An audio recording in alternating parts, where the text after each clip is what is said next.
Hi, welcome to the little Toyota motorhome. It's the biggest little motorhome in the world. So spacious on the inside, and you can still park it in a regular parking spot, and we'll let you take a view of what that looks like right now.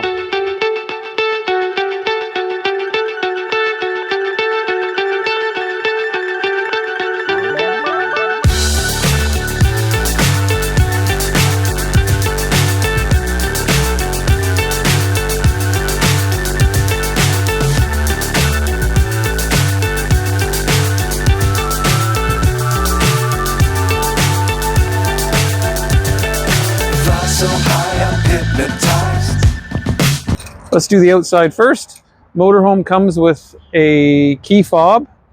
So it's just one button to lock. And then unlock button below. The key fob also locks the entry door. So there's no need for any entry door keys. The other key that's on is your ignition key and door key.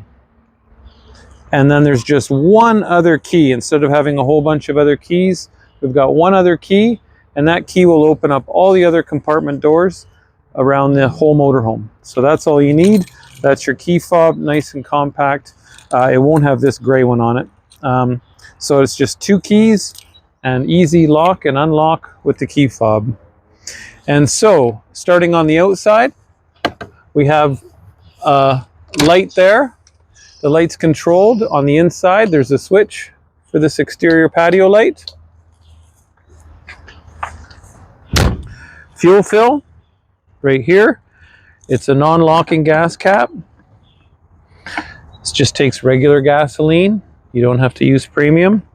This is a battery compartment. There's a 100 amp hour battery in here. There's no real reason that you'll need to get inside the battery compartment. There's no storage space in there, just a battery. We have a 110 volt outlet on the outside. It's not powered by the inverter, but if you are plugged into shore power, then you can plug something in this one. This is the refrigerator vent. So the refrigerator pulls cool air in here and then exhausts it out top. Again, no reason for you to open this one. And exterior shower. So like I said, just the one key. And then we've got exterior shower, hot and cold. You can rinse your feet off or rinse your dog off or whatever. And then the exterior barbecue. So you just open it like so. And then there's two little sliding latches on the right and on the left. With those in place, it will secure so that the barbecue is not going to be moving around. We open it. We have two side pieces that just block the wind. And then to start the stove is just a push and turn. You can see here, you just push and turn and hold, and then you can put your hand on top and you'll feel if it's ignited. There we go, it's ignited, and then we can set our temperature, minimum, maximum. Inside there is a non-stick square griddle pan that you can use on top of this barbecue as well, and we just keep that on the inside. After you're done using this, just let it cool down. Don't slide it back in piping hot. Allow it to cool down a little first, and then you can stow it afterwards.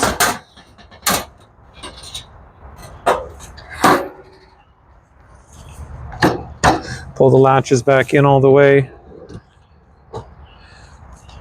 and then in it goes. LP gas or propane here. Propane is included with the rental. We're not charging you any extra for propane during the summer because you're not going to use that much. There is a level indicator outside. There's also a level indicator of how much propane there is on the inside on the monitor panel. So we can see right now we're down to about a quarter tank, and then empty is over here. When you get it, it'll be at the 3/4 full at the F over here. So your tank will be full. If you need to shut it off in an emergency, there's the off lever, or if you're going on BC ferries, they'll want you to shut off your propane valve as well. So that's the valve to shut off your propane. Here's the fill valve. You fill it automotive propane fill areas. So, but like I said, it comes with a full tank, so there's a good chance you're not going to have to worry about propane fill. Round towards the back of the unit, there are backup sensors here. So on the inside, I'll show you more of that. So when you back up, it's going to give you an indication or a warning which side has the obstruction, if it's on the right, the center, or back, and how close it is by meters, half a meter away. So, and then also a backup camera as well. So you've got two things to keep you safe when you're backing up and help you back up. Over on this side, we're labeled here, we have a sewer hose. So for the sewer hose, you just squeeze and pull this out, and the sewer hose is located inside. Sorry, that was a bit stuck there.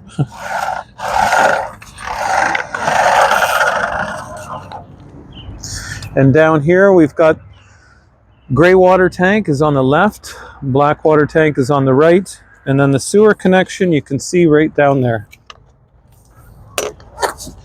We just remove the cap.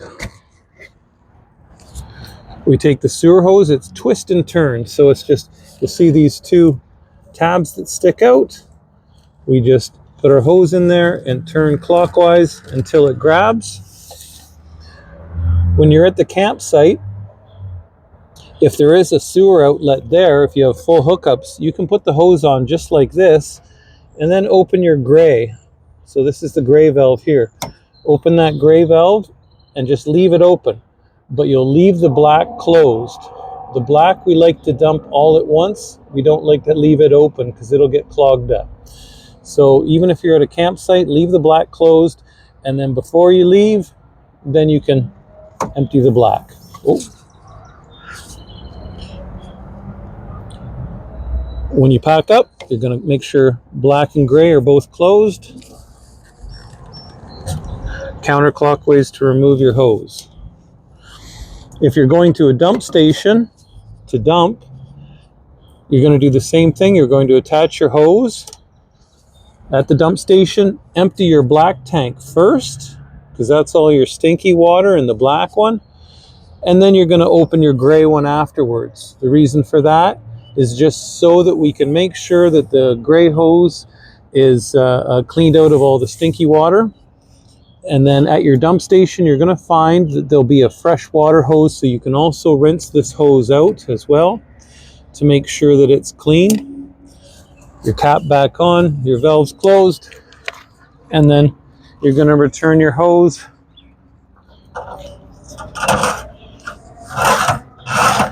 back inside the bumper, and we're going to put the cap back on. City water connection. So included is a 25-foot water hose, and I'll show you that in a minute. So if you go somewhere where there are hookups available, there'll be a water spigot at your site, and you can open this up. You're going to screw your hose on here, and then you're going to screw the other end on at the water spigot that's supplied and turn it on. That easy. This is a hot water heater. There's going to be no reason for you to open it or do anything. I'll open it real quick so you can take a look. So it's a DSI, or automatic ignition hot water heater. So it's going to fire up from inside on the monitor panel. There's a switch to turn on the hot water heater. This is furnace exhaust. So although for summertime rentals, there's not going to be any reason probably to use your furnace. It's going to be pretty warm at night, most likely. If you are using it during the time of year when it's a bit colder at night and you need to use the furnace, that's fine. Just never rest anything flammable against here or park close to something that could burn.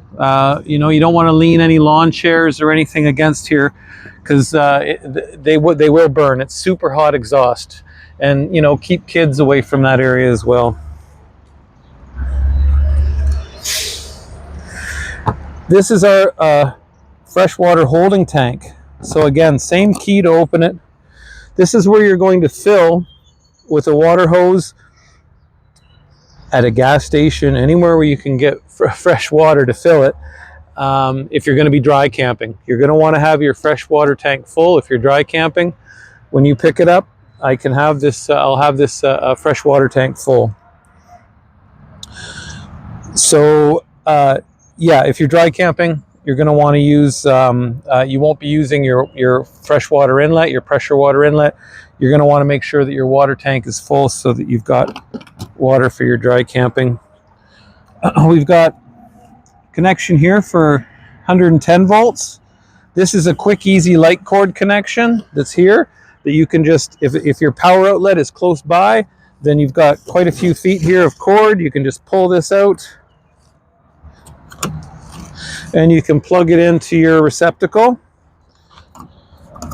But also inside there's a longer cord as well.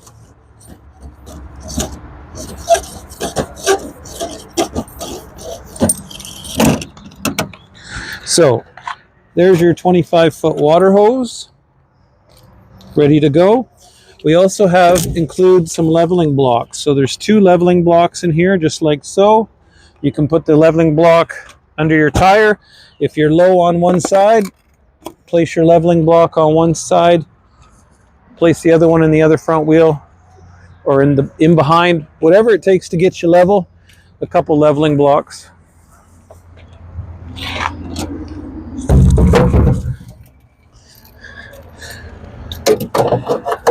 And inside here there is a longer, bigger, heavier cord, and you're going to need to use this cord if you're using the air conditioner.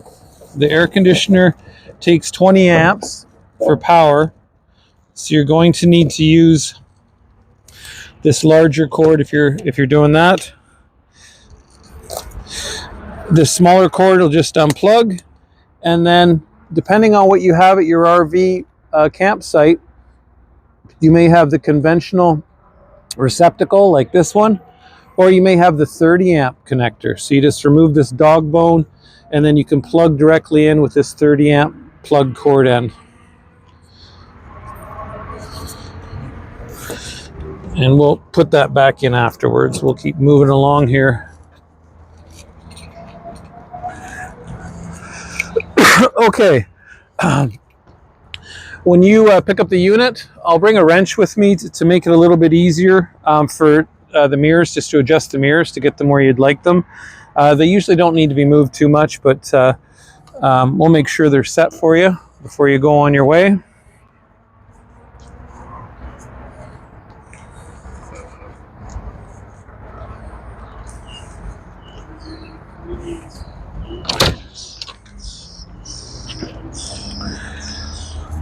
To open up the awning, you're going to need to use the awning rod, or awning crank, I guess I should say.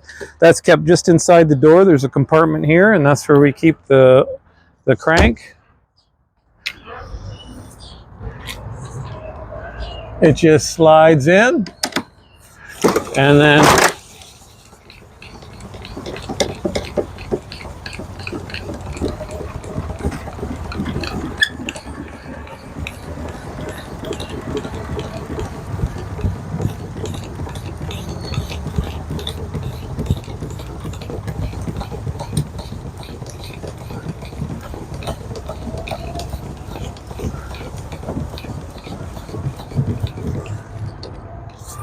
we crank our awning out as far as you want to crank it out. You don't have to crank it out all the way if you don't want to. And if you take a look underneath, there's awning arms below.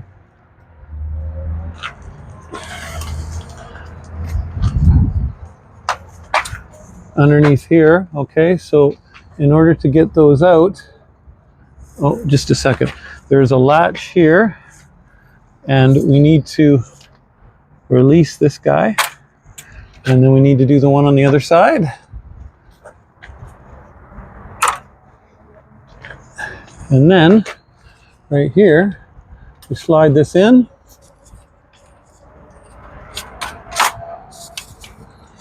And this arm comes out. And then this arm, same thing, comes out. Like so. Awning arm goes over here. Come on, take a look in close here. We lift this up. And then this bar sits over top and secures it so it's not going to move anywhere. And we do the same on the other side.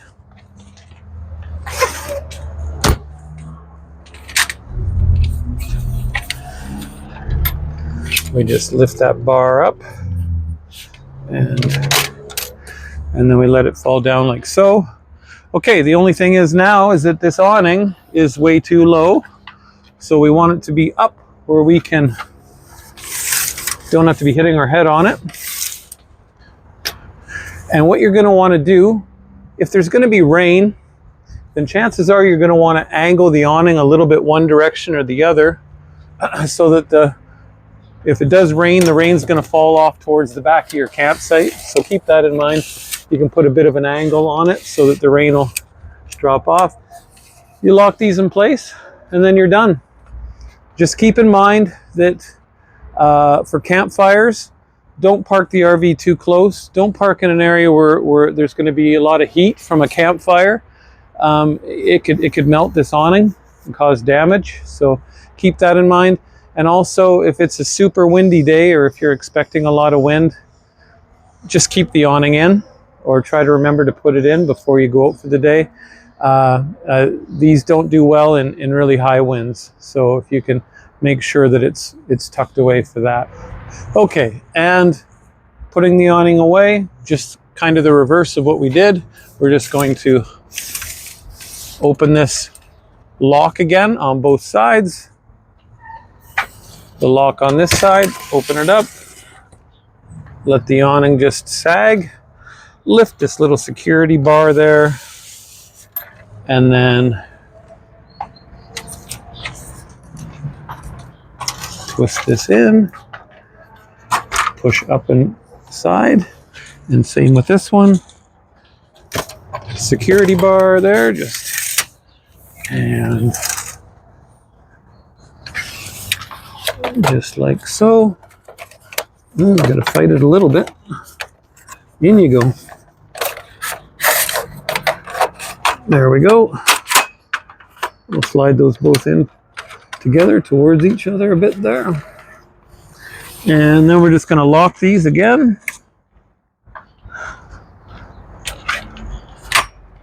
And then we're ready to crank it back in.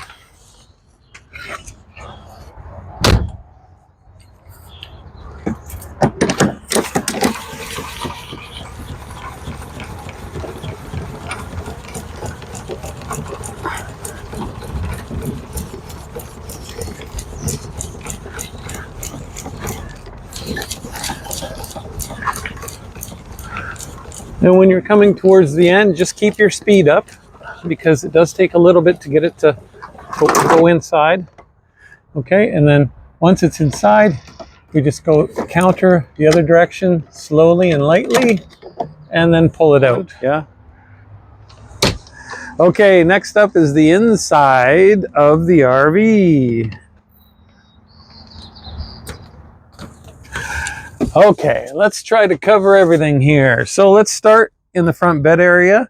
I'm 6'2". I sleep quite well in here. This motorhome is 7 feet wide from side to side. So this bed is good for 2 adults. And we do have a privacy curtain here as well at night. If somebody's over here with lights on and you don't like that, you can always use your little privacy. There is a roof vent up front here as well, and easy to open and close.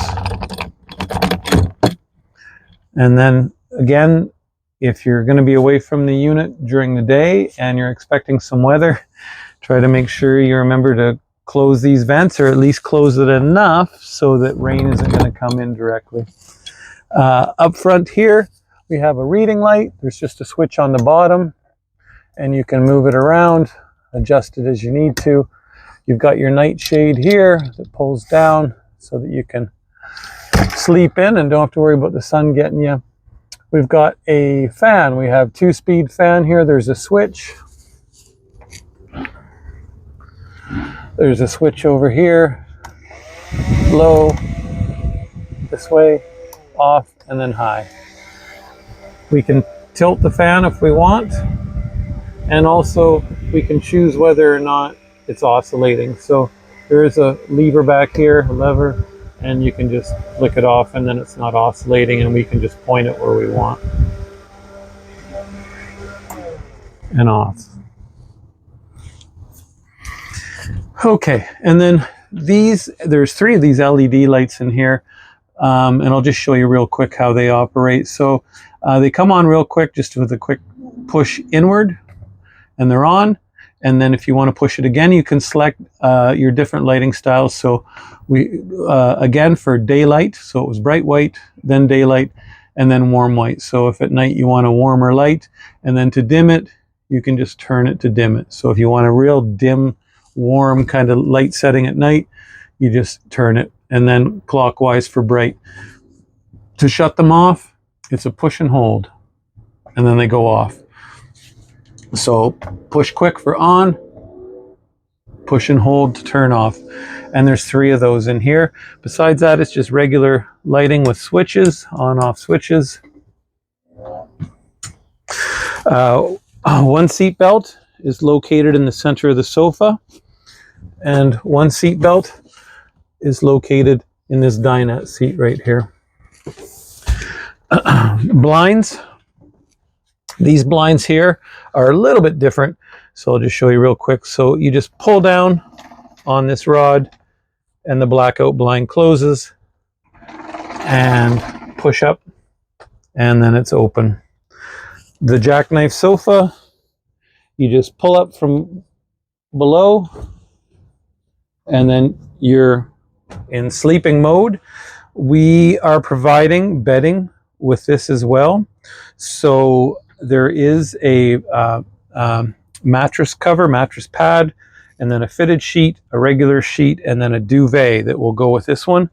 And these 2 gray pillows are belong with this.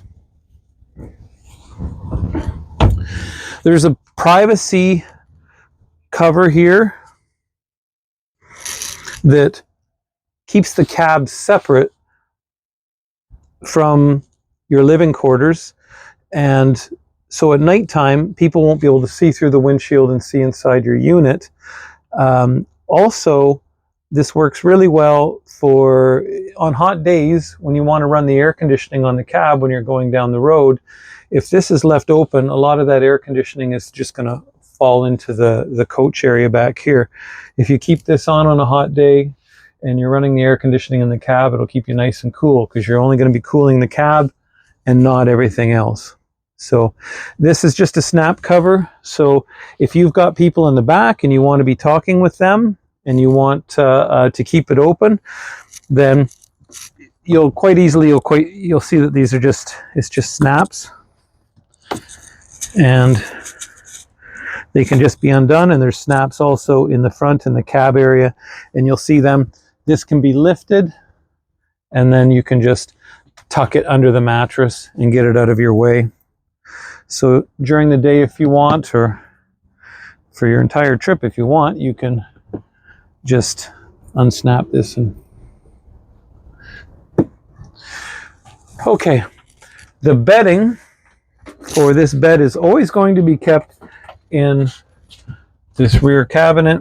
You can see the bedding's right there, and included is 2 folding lawn chairs as well.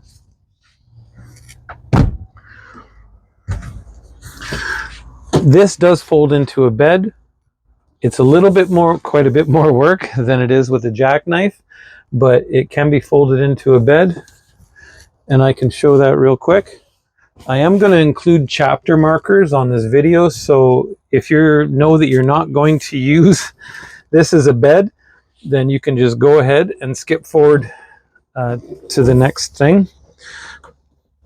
The dinette table comes out quite easily by just twisting it. This bar can just sit here, and there's a garbage can there right now, so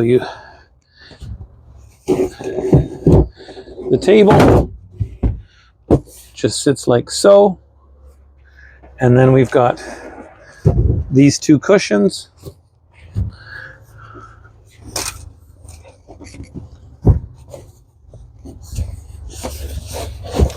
And they fit nice and snug in there so that they're not moving around. And like I said, we're not providing bedding for this dinette bed. Feel free to use it. And if you want to bring a sleeping bag or something like that, then you can do that. If you don't want two people sleeping in this one and you want to split up your kids or adults, whomever, you can do that. And we can put that all back together later. We've got some storage under here as well, tons of storage. If there's things that you're bringing with you and you need some place to put them, we've got lots of storage under both sides of this dinette. There's lots of storage. We've got a tray here. We don't have anything in it right now, but there's going to be some Windex. There's going to be some foam scrubby pads, some Joy dish soap, maybe some air freshener, just things for cleaning up and tidying. There's going to be a full roll of paper towel included with your rental as well. We've got cutlery for 4 places and a barbecue lighter. We've got your sharp knives, cutting pad. We've got tongs, can openers, scissors, everything that you should need to kind of get you going on your way for your camping. And up here, we've got cups, bowls, small plates and large plates, again for 4. And you're going to find a Lazy Susan here with some toothpicks and some other convenient items in there, salt and pepper, so that you're not having to buy some of those smaller items. All your pots and pans, a kettle as well. So we've got the 3 nose sticks. I know I mentioned before about the square nose stick for outside, on the outside barbecue. We've got that one as well. And we've got 2 nose sticks. We've got some pans that you can boil in there as well. More storage for your food. On this side, same thing. Any of your food items, your dry goods, food items can go there. Up in here is a solar controller. There's nothing you need to do with that, but there is a USB charging port. There's 2 of them there, just regular USB charging ports. Feel free to use those if you want.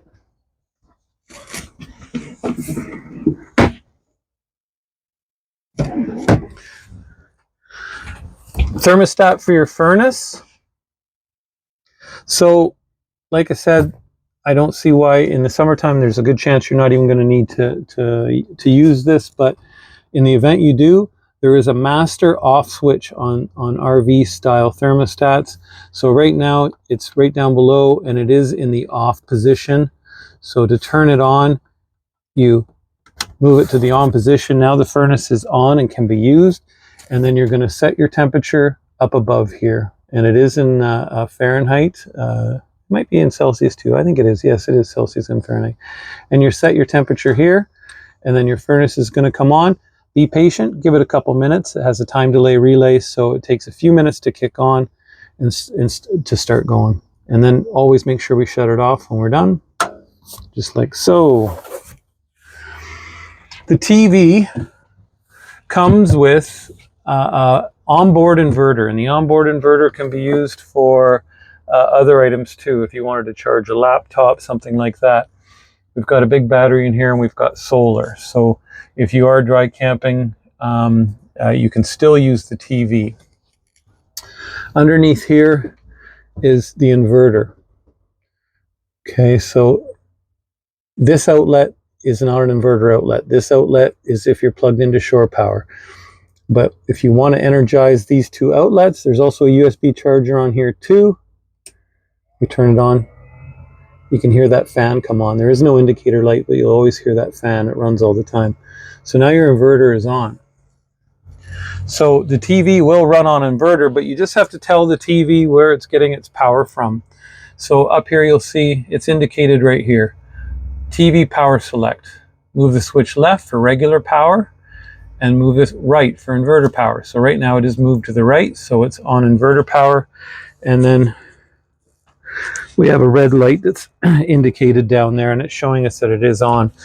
The remote control is going to be left in this drawer just underneath the refrigerator. It is a Roku smart TV. So we've got here for you, ready to rock and roll, is Netflix. Okay, so we have a Netflix account, and we do have a Prime account. Where's Prime? There's Prime right there. Okay, we do have a Prime account as well. So obviously you're going to wonder, well, how am I going to connect this to the internet? So you're going to go back to your settings. You're going to want to turn your phone to its mobile hotspot setting, and turn your mobile hotspot on. Hopefully you know your mobile hotspot password for your phone. You're going to turn on your mobile hotspot on your phone, and then you're going to go to network, and then you're going to go to setup connection, and you're going to go wireless. It's going to scan, and it's going to see the wireless connection from your phone. When it does see it, right now I don't think there's any networks available. So, oh, yeah, we do. Oh, Staples, because we're right by the Staples store. So, and some places there might be free Wi-Fi, and in your campground there might be free Wi-Fi. So check that out, because maybe you don't have to run from your phone. Anyway, select your Wi-Fi. Okay. In this case, it says low wireless signal at that one. And then you're good to go. It's going to see your Wi-Fi connection, and then you can go and select your Netflix, your YouTube, and your Prime. Like I said, they're all already set up. The passwords are already in there, so you can go ahead and watch some TV. Just try to keep track of the remote and don't lose it, please. And the refrigerator. When you pick up the unit, this refrigerator is already going to be cold and ready to go. So it does take a while for these to get cold, just like any fridge, I guess. And so I want to make sure that as soon as you get in the unit, you've got a cold fridge, a frozen freezer, and you're ready to go. During your trip, there should be really no reason why you ever need to even touch any of the controls on here. I'm going to show you this just in case you get into a spot where, like I said, you're on the ferry, you're required to turn off your propane, you're going to have to relight your fridge. But otherwise, I leave it lit, I leave it on propane. It uses such a very small amount of propane that it's best just to leave it on propane, so that you're not always having to switch between shore power and propane. This is your latch, security latch for when you're going down the road. You're going to want to make sure that you see this latched in place. Even give it a little bit of a pull before you travel. When you pull on this, that latch undoes. If someone closes it too gently, too lightly, then your food could end up on the floor when you're driving down the road. So just as a security check before you leave, you're going to want to make sure that that is closed nice and tight there. I'm going to turn on a bit of light here so that we have a better look here. You've got upper freezer, your refrigerator area, and then lots of door storage for drinks and other items as well. If we look here, there is a thermostat setting. It's set at 7. That's a good setting. I'm not finding that things in the fridge are freezing. So if you're fine at that setting, you just leave it at 7. You can turn it to max if you want, or you can turn it down to lower settings if you find things are freezing in there. Fuel selector, so you're going to choose electric, you're going to choose gas, you have to choose what setting you're going to have. Right now it's on off because I'm going to show you this. There's the electric setting. In that setting, all we do is just move it to electric and we're done. We have to do nothing else. It'll be on electric now and it'll be cooling. But it's a little bit more difficult for the gas setting. So switching from electric to gas, we just turn it until the indicator says gas. Our thermostat's going to stay the same, and then we just push and hold this prime button, and we push and light, and you'll see over here, you'll see an indicator for the flame in that little window. It might be hard to see, and if you're not sure whether or not it is lit, you can always just push this ignition button because it'll cause that flame to kind of flare up a little. So you can, when I push that button, you can kind of see it. So after we've had the button pushed for about 10 seconds, you'll notice my thumb is still on that prime button there. Then I can just release it, and then the fridge is lit on propane now. And again, anytime you're not sure whether it's lit, you can just give this igniter button on the far left a push, and you can still see the flame flare up there on the left. If there's any issues, then the instructions are right there on how to operate that. And that's it. We're going to shut that off for now because we're not using it. Okay, also there's charge ports that are available right here. We've got, this is the only USB-C, so it's just push this button, we get a blue indicator light. We have a USB-C charging port and a regular USB charging port there. Turning on your hot water right here. I even put an extra label there, actually, hot water with arrows pointing down. This switch on the left is not used. This switch on the right is. So you're just going to turn it on. You're going to see a red light. It tells you that it's going to start its ignition sequence. And there we go. Hot water is on. This light should remain off unless there's a problem. Then it would come back on. It's automatic. So when it comes to temperature, the flame will shut off. When you run out of hot water, the flame will come back on. And when you're done with it, just shut it off. We have a levels indicator here. It's going to give you a rough estimate of holding tanks. You kind of have to take the readings with a grain of salt on holding tanks. Holding tank sensors are famous for not reading properly. So, and then we've got a fresh water. We can see our fresh water is on red here. The tank's almost empty. LP gas, like we were looking at before, remember we said it was down to about a quarter tank. Well, it's showing us that here. It's showing us that we're getting close to empty on the LP gas. When you get it, you're going to be up to the top there. Battery condition, an important one, and it gives you a quick indication of your battery being full. So our battery's good. And we've got solar, 200 watts of solar on the roof, so the battery should always be in good shape. We've got a microwave, but it's only going to operate when you're plugged in. It doesn't run on the inverter. So if you're plugged in on shore power, then you can make use of the microwave and you can make use of the air conditioner. I'm going to give you a little snippet at the end of this video because right now where we are, we don't have shore power, but I'm going to give you a little snippet of turning on this air conditioner and letting it run so that you can see that run. We've got an exhaust fan here, so if you're cooking inside and you just want to try to keep the smell down, we can turn on the fan. We also have a light as well for cooking so you can see what you're doing. Lighting the oven.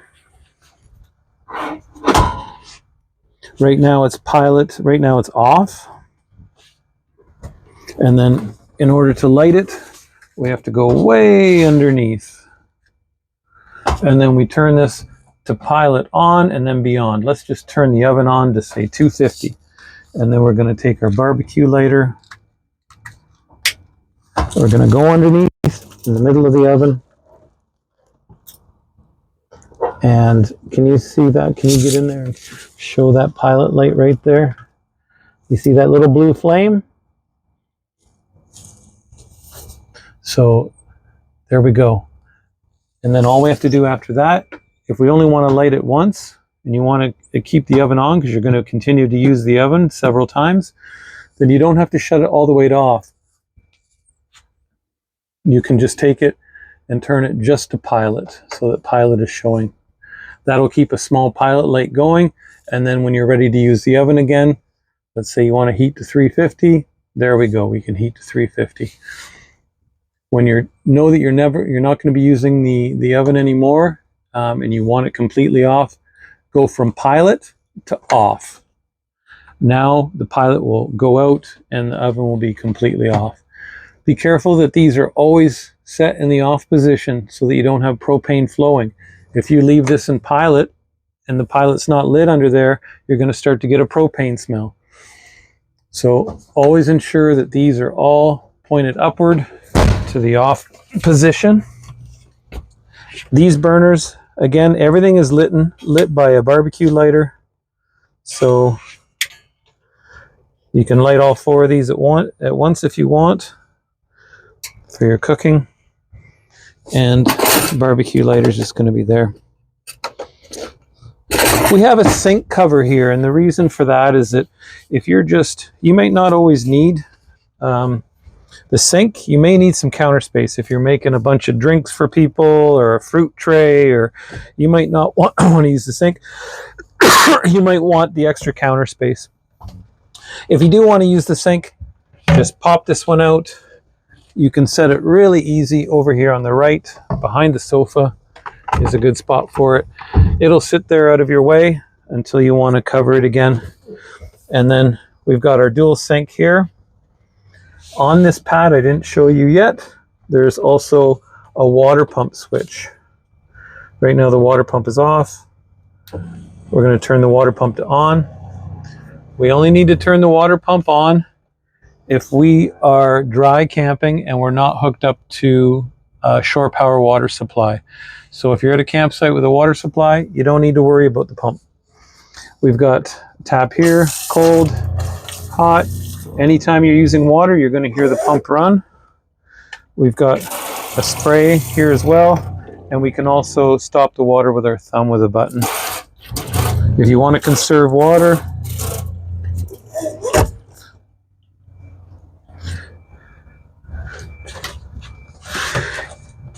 same thing back here, just a small sink. Hot, cold water. For the RV toilet, there's a lever on the back on the RV toilet. So if you want to put water in the bowl, you're just going to pull on it a little, and then it's going to put water in the bowl. Now we've got water in the toilet bowl. If we want to flush, we're going to pull the whole way, and then that's flush. Easy. There's also a toilet brush right here behind the toilet on the left. The shower, you've got towels that are going to come with the unit, and face cloths that are going to come with the unit as well. And we've got hand soap, body wash in this container on the left, this pump on the left. Hand soap. On the left, we've got hand soap and body wash in this pump. And on the right, we've got 2-in-1 shampoo, conditioner, and the downside of a small RV is that you've got some small holding tanks as well. So you're going to want to conserve on your water. I guess I can jump to this too real quick. So we've got a switch here for our bright light, and we've got our crank to open our vent, so we can open it.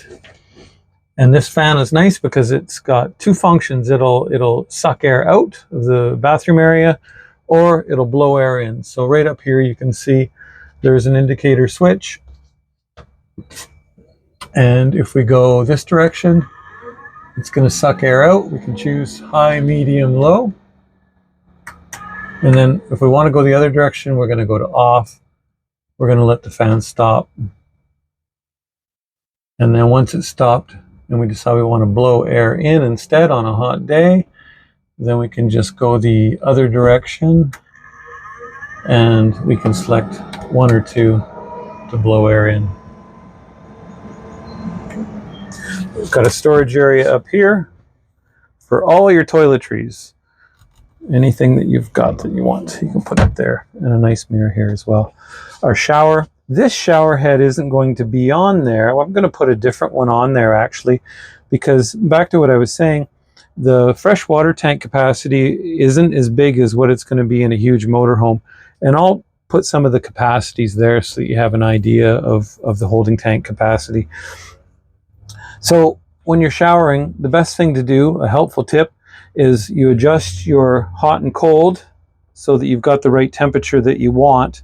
In the wand that's going to be in here, there's going to be a button at the bottom of the wand to shut off water flow. So what I suggest, if you're in a situation where you want to save water, if you run just like a regular shower, you're going to run out of water real quick. So the best thing to do is just wet yourself down, lather your hair, lather your body, get all soaped up, and then afterwards you just push the button on the handle. Your water temperature setting is still saved, and then you can rinse off.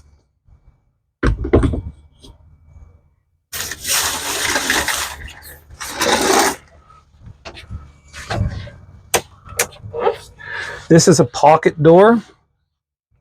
There's a latch here. Ooh, yeah. Snap latch, you just undo it, and then the door just closed and open. And you can also snap it closed on the inside if you want it locked. But for travel, make sure that this is fully all the way open and latched so that it's not slamming open and closed as you travel down the road. We also have a travel lock. Move it up to release the TV, and there's a rubber bumper right here. And that way we can move the TV and we can angle it towards the bedroom, the dinette, or the sofa, whichever we like. And then to stow it, just like so, and move the latch down. And that's it for the little Toyota motorhome. I think we've showed you everything. And like I said, after this, you're going to see a little bit of an extra clip just on the air conditioning and maybe anything else I forgot. So I hope you enjoy your trip, and we're always available for questions. Even if you watched the video and you still have some questions, feel free to drop us a line. And even when you're traveling, I want you to have a good experience when you're out there and to really enjoy yourselves. And so yeah, if there's any issues at all, just make sure that you give an email, and we're always happy to help. Thanks very much. Have a good trip. Okay, so we're plugged in now, and I can go through some of the items that I forgot. And the air conditioner, like I said, a microwave. So I don't think I mentioned the entry step. So you just grab from underneath, pull towards you, sorry about the noise, and then your entry step is out, and then just always remember to put it back in, lift and push in, and make sure it's secured before you travel. Air conditioner controls are actually right here. So this air conditioner, they usually say that you want to have 20 amps to run it, but in my experience, you can run it on 15 amp just fine. The best thing to do is just to start it off in fan mode if you have lower power, low fan, high fan, medium fan, high fan, and then high cool. There's high cool. You can hear the groan of the compressor coming online. And if it's really hot, you want to cool it down fast, just leave it on high cool and set your thermostat. Right now the thermostat is set maxed out, but we can turn the thermostat down so that we don't freeze. Set the thermostat where we want it, and then if you don't want all that noise, once you've got it cooled down, you can drop down to a low cool so that you don't have to have so much noise. And again, there's your setting for thermostat temperature control. And then when you're done, just back to off.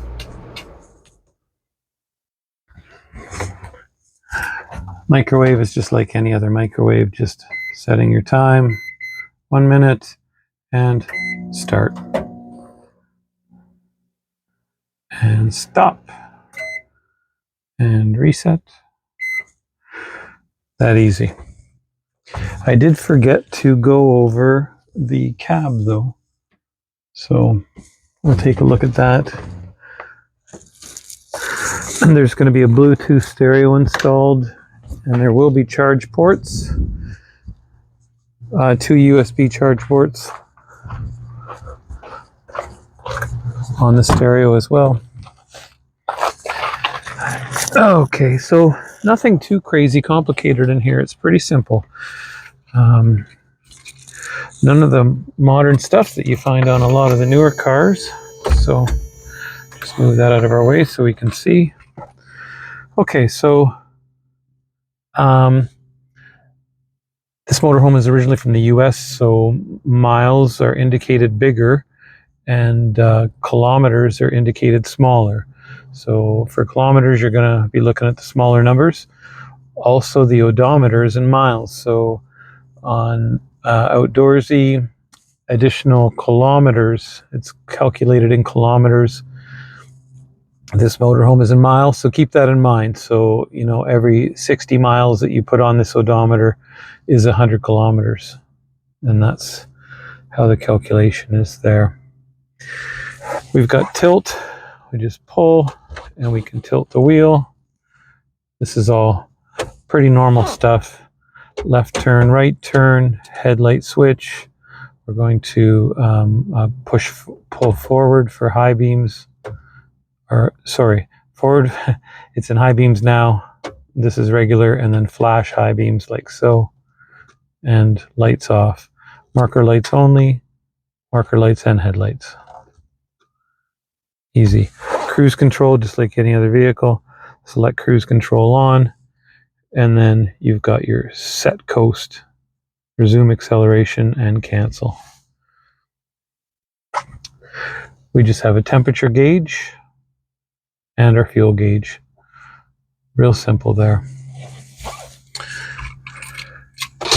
We do have a hidden drink holder here. Most times people wouldn't even know that's there. This one is not a drink holder. This is just a cover. But over here we have a drink holder. For air conditioning settings, we just we put it in recirculation mode for nice cold air. Air conditioning button on. Temperature selector to cool. And then of course, usually we would like it, the vents, coming out the vents, so we can select the vents for air conditioning. And then whatever level. Again, this stereo is going to be gone. There's another stereo that's going to be going in there. The e-brake, to set it, is just pull, and then the e-brake set. And then to release it, there's a button, small button right here. So we're just going to pull that button, pull, turn, push in, and e-brake is released. You can see here the wash button on the end of the stock there. And then we have our slow wipers and fast. Oh, sorry. So off, intermittent with our intermittent settings, low wiper, fast wiper. And that's it for that. On the tip here, we've got a switch for overdrive on or off. I ask that you please leave the overdrive off. There'll be an indication on the dash with the overdrive being off. The reason being is that this chassis is nearing its full GVW. These Toyota motorhomes are definitely full-time laden, and so if it wasn't a full-time laden chassis, then you'd be able to use the overdrive. But because it is laden all the time, you're going to end up wasting more fuel with using overdrive than saving. The gearing just isn't appropriate. The only time that you could ever maybe consider using the overdrive is if you're on a extreme, like downhill. If you're pointed downhill, then you could use overdrive. But other than that, it's going to cost you more in fuel using it than saving. So just leave it in D for drive, and right on here I've got a reminder that says overdrive off and ECT on. ECT is a electronic control transmission instead of controlling it vacuum, and it's a button here. It says ECT normal and power. So it's indicating that when it's on, it's extra power. So it lengthens and waits longer to shift the shift points, and it's just a more performance setting. So we're going to just leave ECT on and overdrive off, and then just keep our speed below 110 kilometers an hour.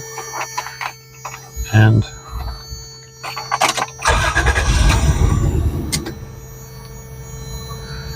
there we can see our two lights there with the overdrive being off and the ECT power is on, and that's the way we just want to leave it, just like that. There is there's a flashlight that always sits in here for your convenience, low, medium, high flashlight, and it just sits in the cigarette lighter and charges all the time. There is just a spare fuse back here as well, a 30 amp fuse. In the event that for some reason you blew a fuse, you needed a fuse. In the glove box, there is an inverter that you could stick in the lighter receptacle as well, just for light loads. The wattage on this is just a 75 watt. So just for light loads like a laptop charge or something like that, if you wanted to plug it in up front instead of in the back. Remember, we do have the inverter in the back, and it's good for 1,000 watts, so you can handle a lot more. This is our key for our lug nuts. We're just going to leave that in there as well. And then we have just a remote for backup camera, that kind of thing.